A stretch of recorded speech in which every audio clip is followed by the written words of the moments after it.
Well, it has been budget day in New South Wales, where the Treasurer Daniel Mookhey has delivered his first budget. And he joins me live now from Macquarie Street in Sydney. Daniel Mookhey, thanks for your time this afternoon. So you've ended up Thank you, Andrew. You've ended up with projected surpluses and $4 billion more over the forward estimates than the Coalition had. But isn't this largely due to inflation and full employment? Certainly, a pickup in wages has helped the government collect a little bit more in payroll tax than was forecast. But at the same time, we're seeing household spending down as inflation bites. People spend less, so our GST revenue's down a bit as well. What we have done in this budget is carefully balance the need to fix the essential services people rely upon, provide help to families during this once-in-a-generation cost of living crisis, and stabilise the state's finances. All right. I mean, you've got stamp duty, land tax and payroll collections injecting 14 to 17 billion more into the budget, don't you? We do, and importantly, we are the first government since 2020-2021 not to spend every single dollar that is pouring into the New South Wales Treasury. What we are doing is putting away some of that money for a rainy day to help us rebuild the public's finances. I am pleased that I am the first Treasurer in a couple of years to present a budget in which our expenses aren't growing as fast as our revenue. That has meant that we're in a position to make some better decisions when it comes to the future of this state. But the truth is we've put a lot of that extra money to make sure we're not adding to inflationary pressure right now, which will only see interest rates go up. You said no increased taxes. Your government said that. You're going to raise $1 billion from raising taxes on corporate restructures, tightening rules for land tax exemptions on multiple properties.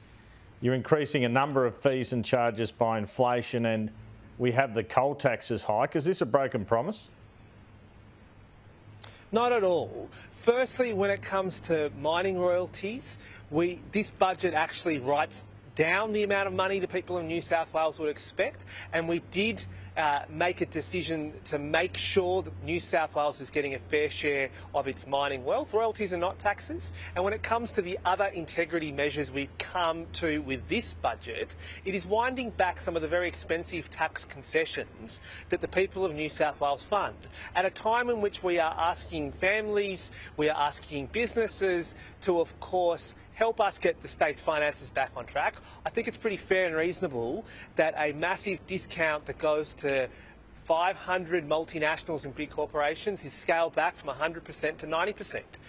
That still leaves an immense amount of discount available to those companies, and it helps us with the job of budget repair so we can invest that money in people's schools, in people's hospitals, in people's police stations. But you've still increased taxes, haven't you? No, I mean, what we are doing is we've gone through the budget line by line, checking every form of expenditure, and tax expenditure isn't exempt from that. It's hard for us to be able to say no to some very, very good projects and proposals that we were presented. At the same time, we're allowing some of these tax expenditures to continue. So we've taken a moderate and reasonable response to reining in some of those measures. Equally, we have insisted that we tighten up some of the tax integrity rules when it comes to people claiming land tax exemptions as well, which won't affect many people at all. Okay, you managed to reduce net debt by tens of billions, but you're still sitting on a debt bomb with $118 billion in debt, net debt forecast for 25-26. It's not that much to celebrate, is it? Well, no, a $10 billion reduction in the state's net debt is the biggest reduction in net debt in New South Wales history delivered without privatisation, saves the state $2.3 billion. So instead of handing that money to our bankers, we can use that money to protect our families. Yeah, but you're going to have $118 billion worth of net debt still. It's a terrible situation. Does it mean cuts in further budgets? Well, firstly, we are taking further steps, and we anticipate we'll be taking further steps to bring the state's debt back. to manageable levels. But this is a big reduction in debt compared to what we inherited. In just a few years' time, New South Wales's gross debt would have been more than $200 billion. As a result of the decisions that we've taken, we've changed that trajectory. At the same time, we've done it without having to privatise people's assets. Sure. We've saved $2.3 billion in interest payments. Okay, but the furthest... So you just said you're going to take further steps to slash debt. Yep. What does that mean? Are you going to cut the Western Metro project? No, what we're going to do is we're going to complete our reforms to the New South Wales Generations Fund, which was this scheme that was set up by the previous government, in which the previous government was intending to borrow tens of billions of dollars to put in this fund, even though we're running deficits. We're also going to get on with the job of shaking up the state's funds management. We manage $108 billion ourselves directly. We think we can get a better return for the people of New South Wales, which will help take more pressure off net debt. That's the responsible, prudent way in which we're doing it, and it doesn't affect the quality of service delivery. In fact, it means we can use the savings to deliver better for the people of New South Wales. Is the Western Metro going ahead? So we are putting that project under some serious due diligence, given we are borrowing so much money from our children and our grandchildren to build it. We want to be confident that if that project is to be built, that it yields a strong housing return, that it makes sure that we are delivering a public benefit for future generations, not a private benefit for the landowners who happen to be around the area. So when's the decision on that? Yeah, we're expecting to be making that decision from October onwards, and we will be upfront with the people of New South Wales about where that's landing. But I would say, Andrew, I think the people of New South Wales expect this government to make sure that there is discipline in our infrastructure program, to make sure in a very difficult construction market that we are not just writing blank cheques for blowout after blowout after blowout. In this budget, we've surged forward. I understand, Treasurer, but I've got to say, you've made a big deal, including in your speech and including to me now, about making savings without privatisations. When Mike Baird privatised the electricity poles and wires, there was net zero debt that the New South Wales government had. Now you've got net debt going up to $120 billion in the next 3 years, and that also enabled tens of billions worth of projects to be built. Do you think people are missing the old, owning the old telegraph poles with the wires, do you?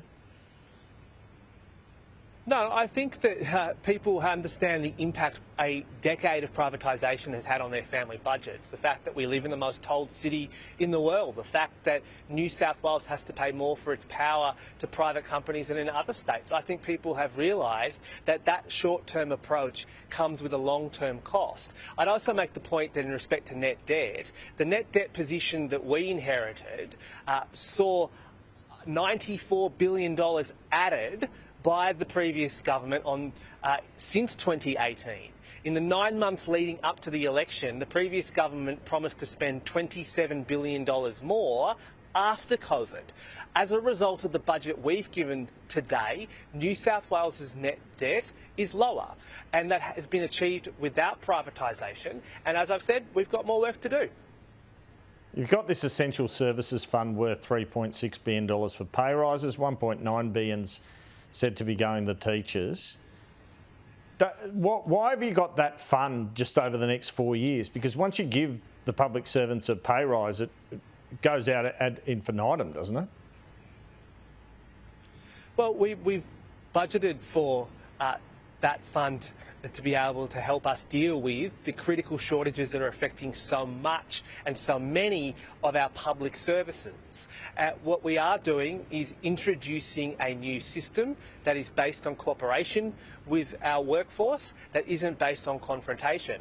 Of course, there's always going to be tension between governments and its workforce, but this is a prudent step forward to support the introduction of a new bargaining system here in New South Wales, which is what we promised to do. All right, there's a decision still to be made on Eraring or negotiations. Do you have any sort of estimate on what that might cost, keeping that open? Yeah, I don't want the Eraring power station to stay open a day longer than it needs to or a cent more than it has to. Eraring does rank as a pretty disastrous privatisation. That means we aren't in control of our energy future like other states are who kept their public power generators in public ownership. What we are not doing through this budget is negotiating with Origin, and I will again take this opportunity to send them a very clear message that they've done very well from that privatisation. This is not an opportunity to game the people of New South Wales. You spoke with the Australian today about Eraring and the fact that I think you called it one of the worst decisions ever made of the former coalition government to sell it off. Care to expand on that? I stand by that. I mean, they sold this power station off a decade ago for $50 million. Now we face ourselves with the prospect that a private owner who answers to private investors decides its future, not a government that answers to the people of New South Wales. We would never be in this position where a private owner of a power station decides such a critical part of our energy market had that privatisation not occurred. What we are doing in this budget to help undo that damage is to provide an additional $800 million to connect the renewable energy zones to the grid faster than otherwise, and we are setting up the New South Wales Energy Security Corporation so the people of New South Wales again have a bit of a say in the power markets that affect their budgets and affect this state. Mr Mookhey, the bottom line is, as much as you criticise the coalition government over that, the former Labor government started that process by selling off the generation trading rights, didn't they? In fact, Morris Yemi used to say over and over again he needed to privatise the generators to keep the lights on. In fact, a man you've called your mentor, Michael Egan, wanted to sell the generators himself, but State Labor Conference knocked him back and he sold the TAB. So the former Labor government wasn't as anti-privatisation as you and Mr Minns, were they? Yeah, I agree with you, Andrew. I mean, the previous Labor governments and previous Labor treasurers have taken different views. And I think both the Premier and I have been pretty upfront that not all the fault belongs to the other side of politics, but most of it does, given they sold most of the assets. And equally, I just make the point with Michael Egan. I think he made that policy when I was in Year 9, so I'm not going to profess to be an expert in precisely the arguments he made at the time, but I am prepared to say that I think that not every Labor government in the past has been perfect. All right, so no privatisation lives on under this government. Look, we had Michael Sukkar on before. He's a shadow federal housing minister. And he said that your housing package, for example, $300 million to Landcom, is a drop in the bucket in terms of what's needed. What's your reaction to that?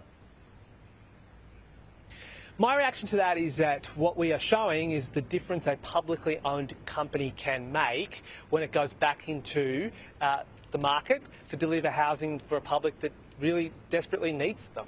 We're the first to accept it's not going to solve the problem, but it sends a very clear signal about how this government wants to add supply.